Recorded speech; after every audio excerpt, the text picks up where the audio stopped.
Welcome to another episode of Q&A. Today we got a very special guest. He goes by the name of Big Bear. He is not only just a Winnipeg legend in hip-hop, but he is also a Canadian hip-hop legend. He's been in the game for countless years. He's done so much for the community, not only making music, putting out music, running a label called Deep Cave Records. He's also currently part of Filthy Animals, which is a collective of artists who've been putting out music consistently in albums for the last few years.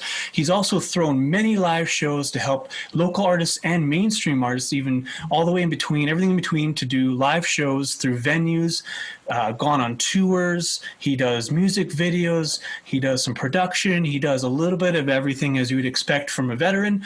I'm very excited to have him on the show. Today is a very special episode. He really knows Winnipeg hip-hop history and, of course, hip-hop history in general, but he's been in the scene for Winnipeg for so long, from back when it was kind of getting its legs, that if you want to talk to somebody, he is one of those select few that you want to go to. He has stories you wouldn't believe. He's got experiences you wouldn't believe. So I want everybody to welcome Big Bear as I bring him in. Pop up. How's it going, Big Bear? Welcome. Not bad. Just popping in to say hello. You look mighty comfortable. That's awesome. Yeah, nothing to do. You know, I'm even bored of just regular life shit. Well, plus we're all in this isolation world, so it's easy to get even more bored than not having a lot of options to go out and do now, right? Yeah, nothing. Yeah, exactly. So, you know, why not get on some shows, and at least if you can't do shows and you can't do things like that, well, let's at least get on people's screens somehow, and hence doing a show like this. Let's reminisce. Yes. A lot who are going to be viewing already know this, and some, this may be the first time knowing you, and so I know you're going to have a lot to bring to this. I'm excited about this episode. So I'm going to just leave the floor to you and take it away. Whoa, that's a lot to say. Well, my name is Big Bear, and been rapping for I don't know how long. We'll go in 97, we'll say I started. So however long you want to say that, 23 years. Started with a group named Headline Attracts with my homie Roswell, a.k.a. Isis Niz. I got my sidekick Mauser over here. I don't know. He feels like he needs to say what's up. So he wants some fame too, of course. We'll just let him do whatever he's got to do, or else he'll just terrorize me if I tell him to beat it. So no, it's all good. And then we had a crew named Casualties of Confusion. We put out our first album. It was me and Roswell's album. It was called the Headline of Fundraiser, and it was just like making fun of music, and like I've always kind of been on the anti-mainstream pop type music. I don't know. I just feel it's too easy for people to like throw money at places and get opportunities and stuff. And it's like, I don't know. To me, it would be super easy to follow a script and read a script. It's like finding a treasure map when it's just A to B or something, you know? Right. It's too simple. So we've always been like against that type of music, and yeah, so we just made an album, Fundraiser. Me and him started whatever in about 2000, and I think 2000 was our first ever live show at Le Rendezvous, and that was part of Peg City Holla. Right. And the headlining act on that show was J. Rue the Damager. Mm-hmm. Heavyweight, yeah. And there was other people on it, like I'm positive Classified was on the show. Nice. I'm positive Mocha Only was on the show. And for those tuning in, do you want to quickly break down Peg City Holler? Because that was, I think, the first music festival in Winnipeg, right? Yeah, it was the first. As far as I know, the only person that might have a difference to say on it would be DJ Bunny, because Bunny's been around longer. But from my generation of what I've known, I would say, yeah, it was the first thing that I never knew of. And like it would have like, you know, it had like, it was put on by Mood Rough, which was a Dario and Spitz, which is now Grand Analog, and DJ Dow Jones. And they put it on, and yeah, it put on all locals along with their, I think their label was Side Coach at this time, probably. That sounds right, yeah. And they had like Shades of Black. Side Coach or Slow Coach? Slow Coach, yeah. That's what it is, Slow Coach, yeah. and they had their guys on it and stuff. And yeah, it was just like, it was pretty much, they had everything. Like there was b-boy nights, there was graph things, it was everything. I made it out to I can't remember what year it was, but I made it out to one of those as well. And I remember walking up to by the pyramid. You're having graffiti there outside, just a nice summer afternoon. DJ was playing music. Six different graph artists. Like it was a great time. Yeah, that was later on. Like that's when I took it over and started doing it as a different thing. But I'll get there eventually. Yeah.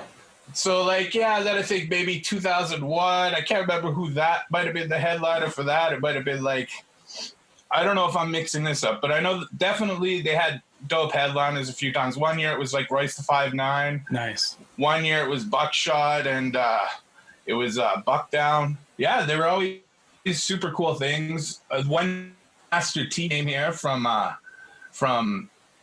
Much Music. He used to host. Yeah, the legend. He used to host Rap City. You can actually Google it and find it on YouTube. There's actually somebody's uploaded it. It's like old quality VHS. You know what? We're gonna dig up that link and we'll put it below. Throw it on there. Yeah, and it featured on some people like Peanuts and Corn, like John Smith and Macaron, and it obviously featured on Mood Rough and stuff because they put it on, and it it definitely got some shine for Winnipeg for sure. Mm-hmm. That's awesome. And then just me as a personal person, like I was doing shows. There's all these different venues back in the day. Like Cloud9 was a super dope one. Was that the one that was on Corden? No, Cloud9 was in the Marlborough Hotel. Oh, okay. And I don't know exactly what the bar is called now, but the bar's still there. It's just not I was actually getting some pizza from the restaurant right there maybe a year back, and they were still bumping, I think it was rock or something, but whatever night it was, I don't know. Yeah. So they had that spot, and Cloud9 was super dope. Like everyone would be there, like Grasshopper and fucking all those dope dudes. Like DJ Brace would be there. That's awesome. There was always like stuff with like Nestor Windrush and like Big Nest there, and all the OGs and pioneers, like Pip Skid and. It was everyone, and like probably Bird of Prey was around there too. Bird of Prey came, like Bird of Prey is always around with them, but I don't know if he was in Winnipeg much back then. Oh, because he was in BC at first, I think. Right. Yeah, he wasn't there that much. Right. But it was all those type of people, and then like even the year when we came out in 2000, that would have been like us. It would have been like Dead Indians, but they were going by FLI then. It would have been. Burkata. Oh yeah. It would have been Moonshine, which is now Roughness Monster and Cypher Diaz.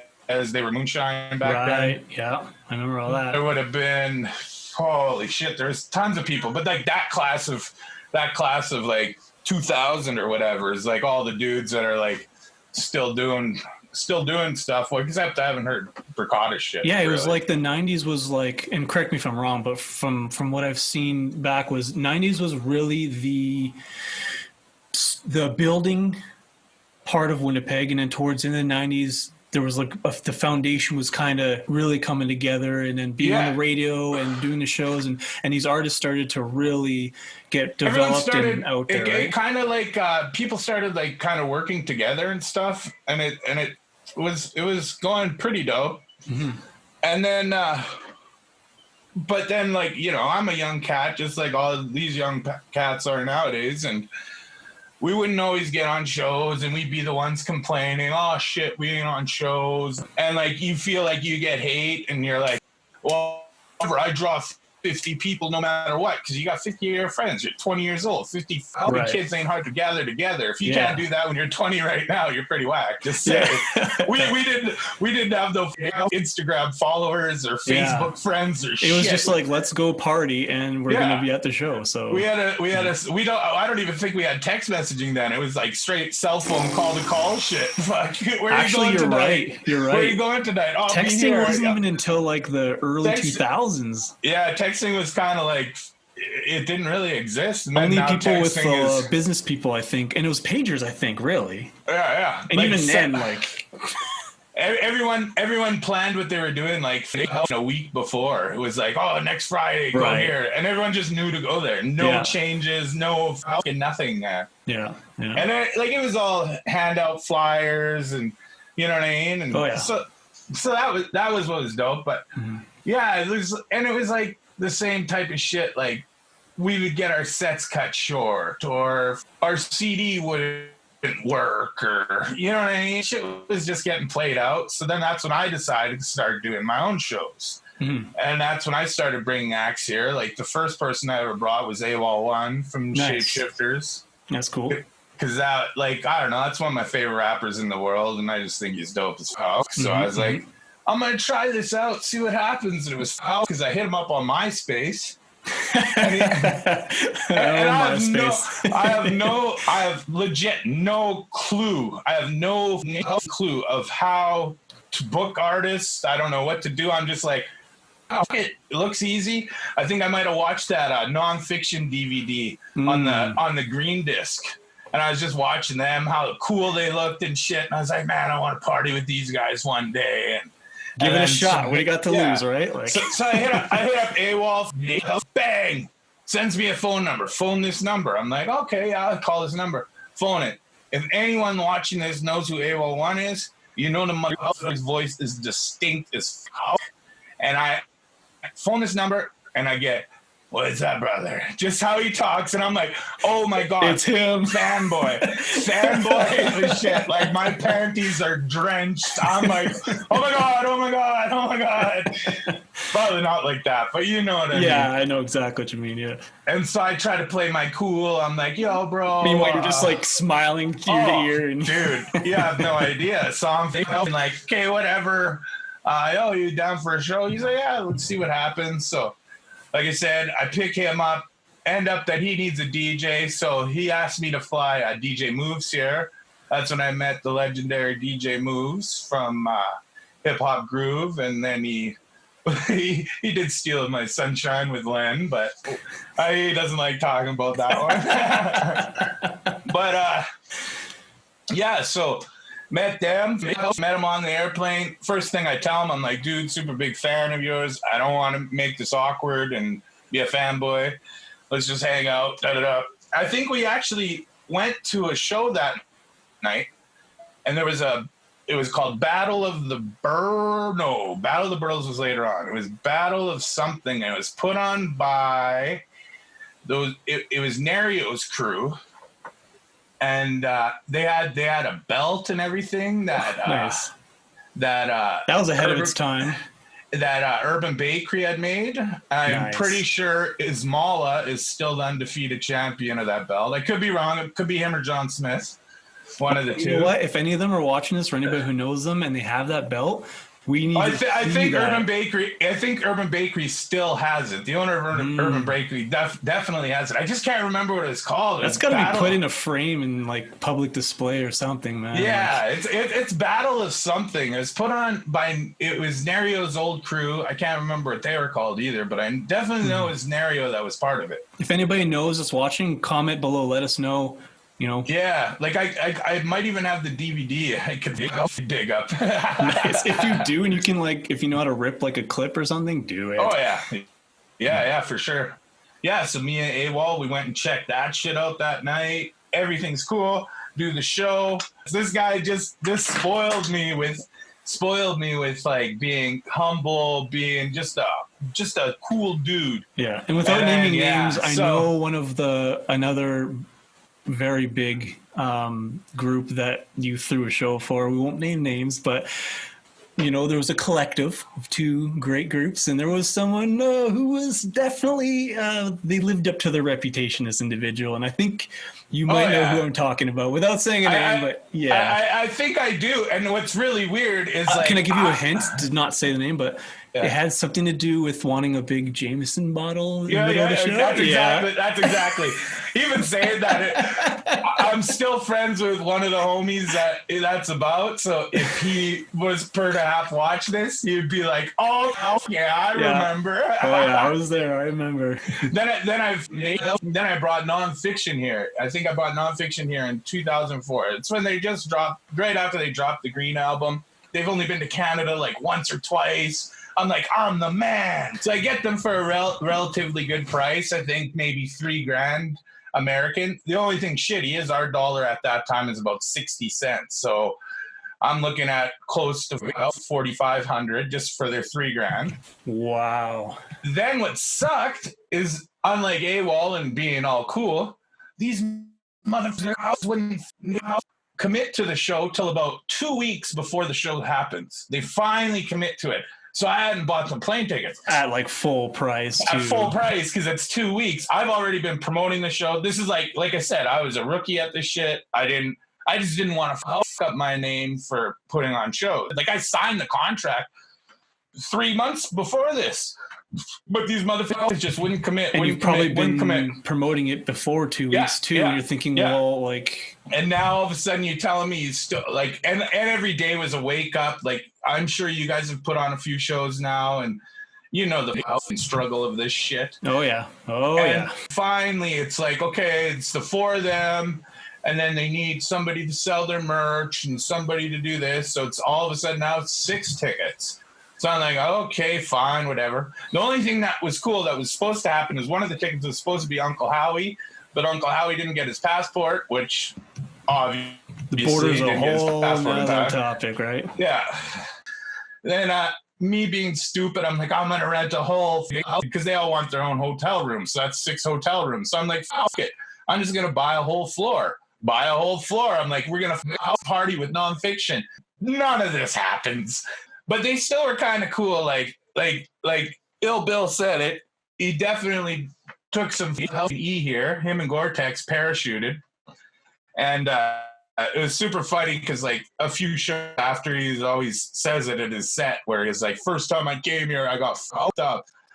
What would you say in the early 2000s? What are a few key historical things for Winnipeg moving forward from there, now that we've established a lot of our core artists, we've established a festival, and you've established now your shows? Yeah. So I'm still doing my shows, and Peg City Hall is still happening, but I think it's like getting less and less because now I think at this point, Mood Rough is kind of broken up. Now Spitz is now actually Dow Jones, and Dario or Garfield is now in Grand Analog, and so he's living in Toronto. So there's not really, I think they have the last ever festival maybe in 2006, I'd like to say, and that was it. And then so for the next little while, we were all like, there used to be Urban Bakery that I was talking about with the belt and stuff, and then in the basement there was the Vinylist. Vinylist used to be run by this dude named it used to be run by this dude named Martin from Freak Show and this dude named Rob, and it used to be in Osborne, and it used to be right by the cavern, like, or where the cavern is now, or like it was in one of those lower parts, and it used to be I can't remember which one, but yeah, it used to be there, and then they moved it into the Vinylist. They changed it to the Vinylist. It used to be the Wax Museum. That's what it was. It used to be the Wax Museum on Osborne. Because did the Vinylist eventually go to below the zoo, or was that? Or am I thinking the wrong name? Yeah, though they moved the Vinylist to Urban Bakery. They started it as Wax Museum at Urban Bakery, and then John Smith took it over and changed it to the Vinylist. Okay. And then so Spitz was working there, Dow Jones. And like we would go there, me and DJ Poetics, like we would go there, he would buy vinyl or whatever. We'd always just check it out because he was always buying vinyl. Because this was obviously before Serato and everything. So you needed new instrumentals, you needed new shit all the time. So you're always buying vinyl. And we were just talking with Spitz, and he was telling me how he really wanted to he still wanted to do Peg City Hall, but there was like no way to do it without funding and stuff. And he was like, would you partner with me? And like, so this was like about a year ongoing thing. And then finally I was just like phoned him one time and I was like, bro, I'm going to do it. If you're down, I'm just going to call it Deep City Holla, and I'll call it Deep City representing like underground shit. Everyone got it all twisted where I was like trying to pull some ego trip on it or something. That's what I heard about some people were saying, but it was like, It's the underground shit. I ain't bringing Chingy or you know what I mean. I ain't bringing Ludacris to headline it. I'm bringing Master Ace and Ill Bill and you know what I mean, and Sean Price. Sure. I'm not bringing superstar 20,000 people sell out MTS Center shit. So. Right. So yeah, and then so that would have been the year when you were saying that you seen all the painting and stuff, because I tried to pretty much make it like how I had seen Peg City Holla in the past, just done my way, I guess. Trying to cover the elements and all into one kind of festival vibe. Yeah, trying to do that all, and I think it ended up, it was like a 5-day thing, and like I could send you links to the flyers and shit. You could maybe just pop in the flyers or wherever. Yeah, for sure, like, man. For sure. And it was like 5 days, this event. It had this dude Crest from the US, and he was like, it was just on some Scribble Jam shit or something, and he killed it that year. And then there was like Master Ace was coming with his crew, with Wordsworth and that. I can't remember, EMC, I guess. That's awesome. Was their name.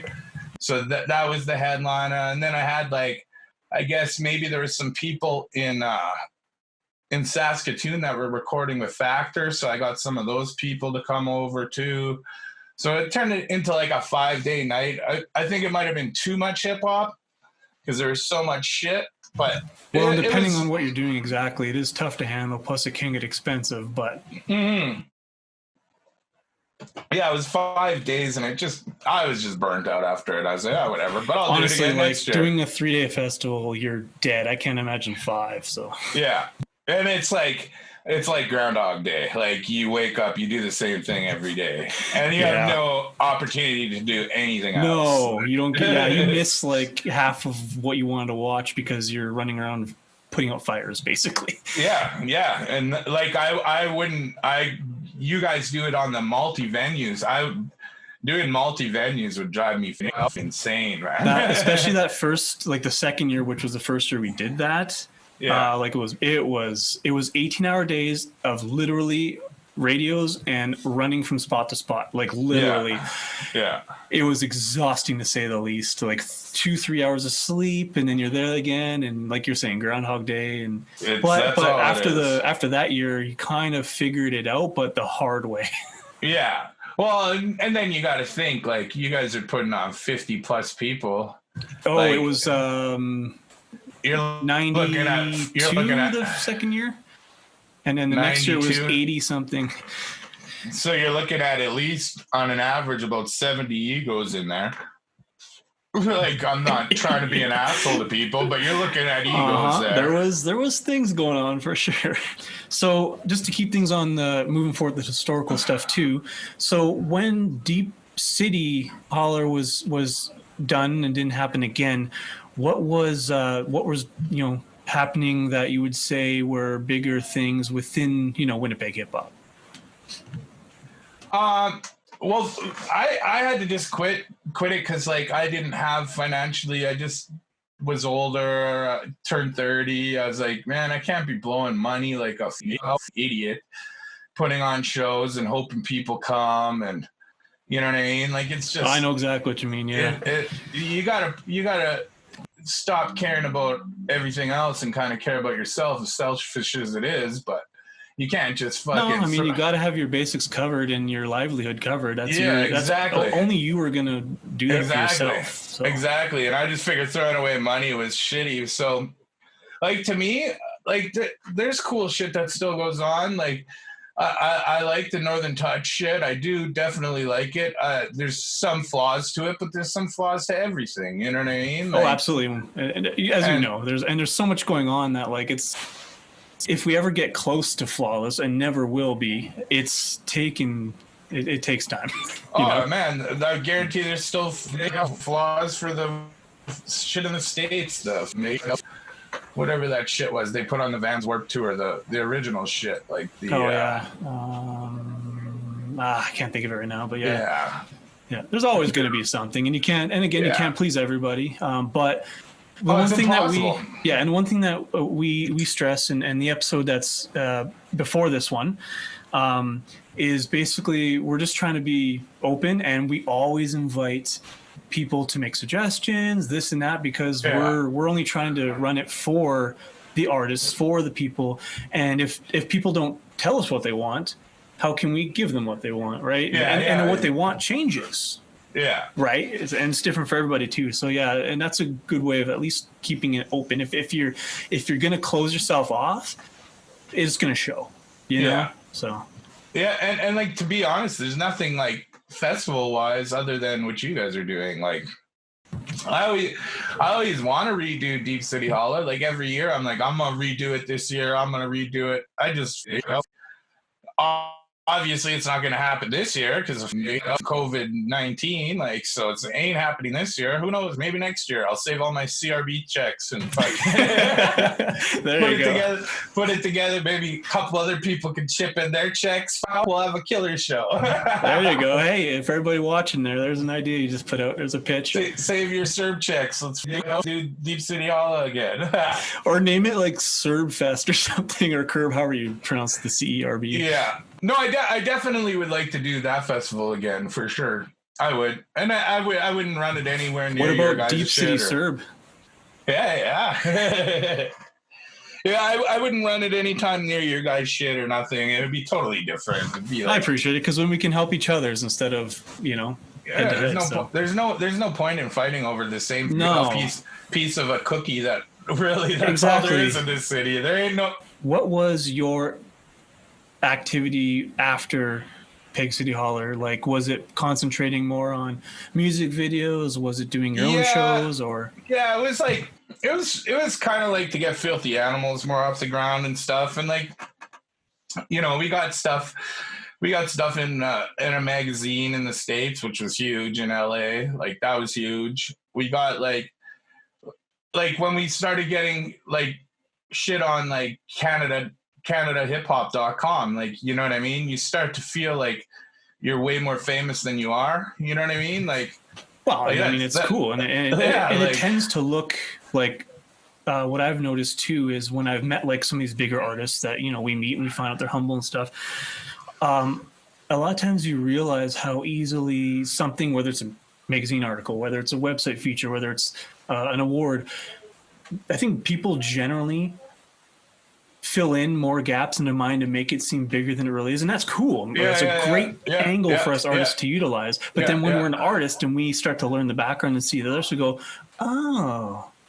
Yeah, and then you get it, and then you're like, "Oh, I got this now," and this is how I used to look at it. So now people are thinking, "Is cool." Like it's a huge world that I guarantee me and you don't even know, and we've done so much shit. You know what I mean? We only exactly. We're nothing compared to how big the world shit is. Like for music and shit. Like we still just ants, bro.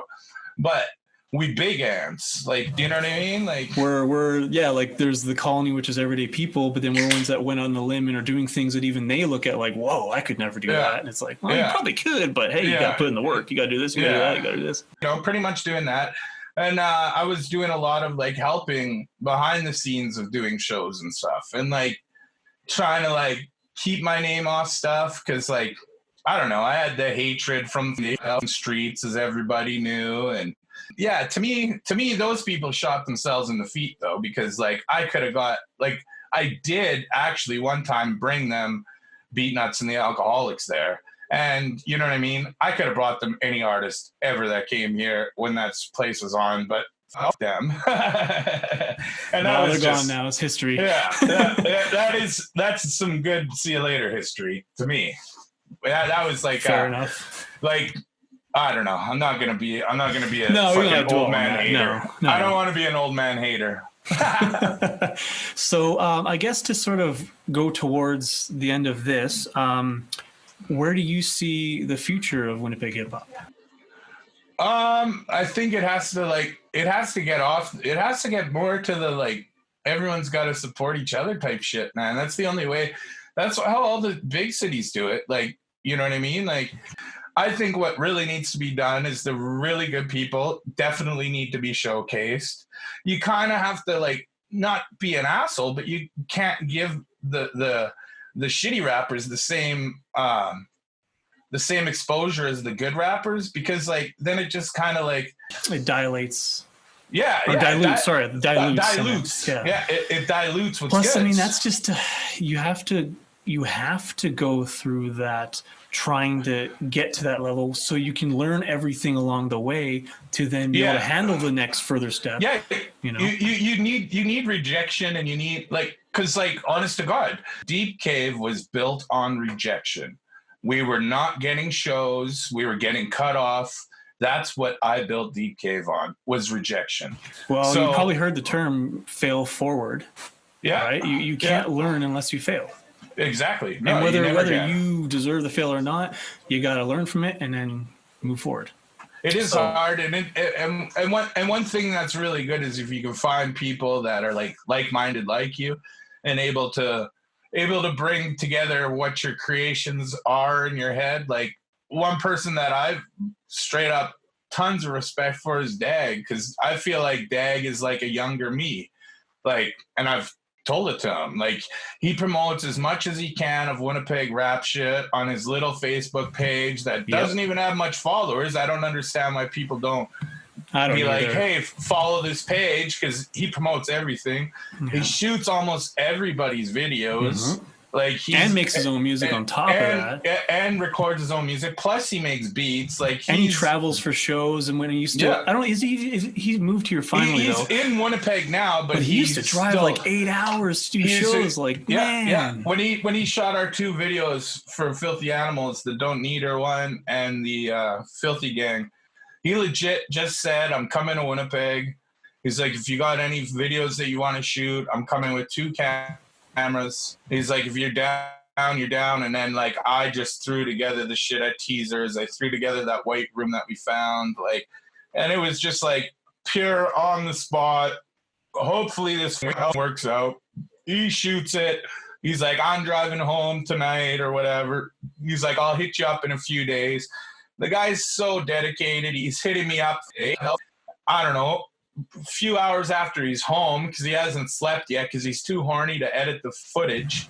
So he's sending me rough versions of the first song, and I'm like, "Oh man, this is killer. Can't wait to see the second one." And he's like, "Well, I got a bunch done on the second one I can send you too." I'm like, "You just drove 8 hours down here. You hung out with me for like 20 hours. Now you drove back 8 hours, and you're done 2 videos, all in a 4-day span." You're a beast, bro. That's called dedication right there. So shout out to Dag, because he also was commenting on the he'll share this video for sure. I even commented on that Facebook group recently. He was like, he was thanking all of us for submitting, and I'm like, no, we need to thank you for doing this and taking the time. Dag is definitely somebody that Winnipeg needs to like just be thankful for. There's somebody like that. There used to be a dude that used to run a page called PegCityHipHop.com, I think.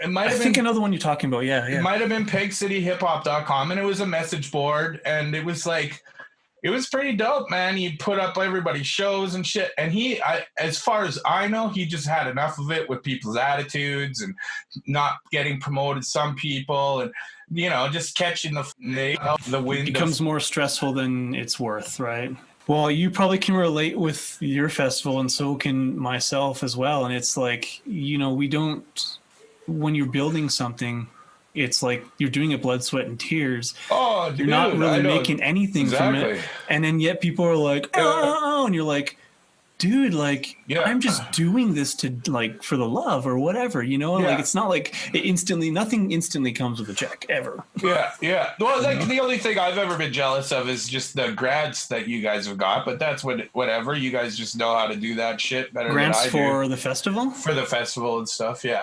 Well, you'd be surprised at how very, very little. Well, you got more than me. I got 0, so. Well, we also put in over 10 times in debt.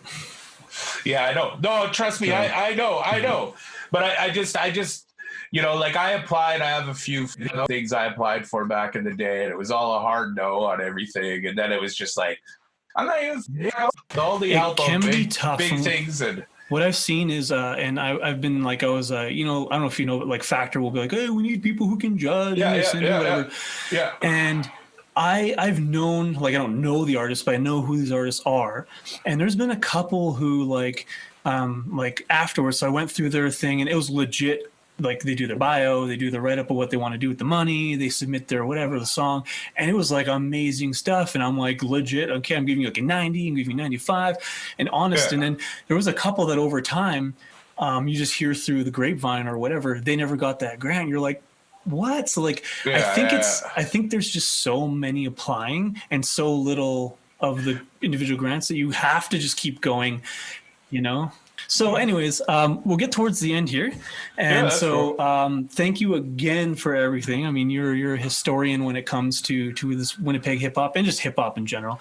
I love this shit, bro. For sure. And that's all I care about is rap, man. Like as much as I try to step away, I always get drawn back in. As much as I fucking, it just brings me back in, right? Yeah, like I've only written 2 verses this year, and that's like horrible for me. Like that's like, I don't know, what is it, April, 4 months, 2 verses? Yeah. That's shitty. I can relate. In the last couple of years, my time and what I can dedicate has gone down, and this year I have 3 songs ready. Only 1 got mixed and mastered and put out. The other one's now because COVID's in lieu. Yeah. I did 1 little COVID cipher, and then I wanted to do one every week. Well, then this started, so 2 weeks later, I still haven't started the next one. Life, right? Yeah. So, but thank you again for being on here. Keep making music. No problem. Now, before you leave, you let us know what's new, because I know you were just working on music videos. So let everyone know what's maybe just came out, what's about to come out. I got my newest album that's out is. Me and my homie Royalty that passed away, me, him, and a new dude in Winnipeg named Days. Well, he's been around for a while, Days. I think you know who Days is. Yes, yep. We put it out. We recorded an album when Royalty was still alive, and we just finally dropped that. I'm on Han Solo Records, so they picked up the album. It's awesome. Just it's distributed through them and everything, and. A lot of Canadian heavy hitters on that right now. Oh, dude, that's like when I was on a mixtape with some of the best underground rappers in the world, I was like, oh my god, like people I'm fans of, and like I'm on their same. Yeah. I'm a fan of Less or More, and like I recently did a cypher song with him. Like I've never more or less, right? Yeah, more or less, yeah.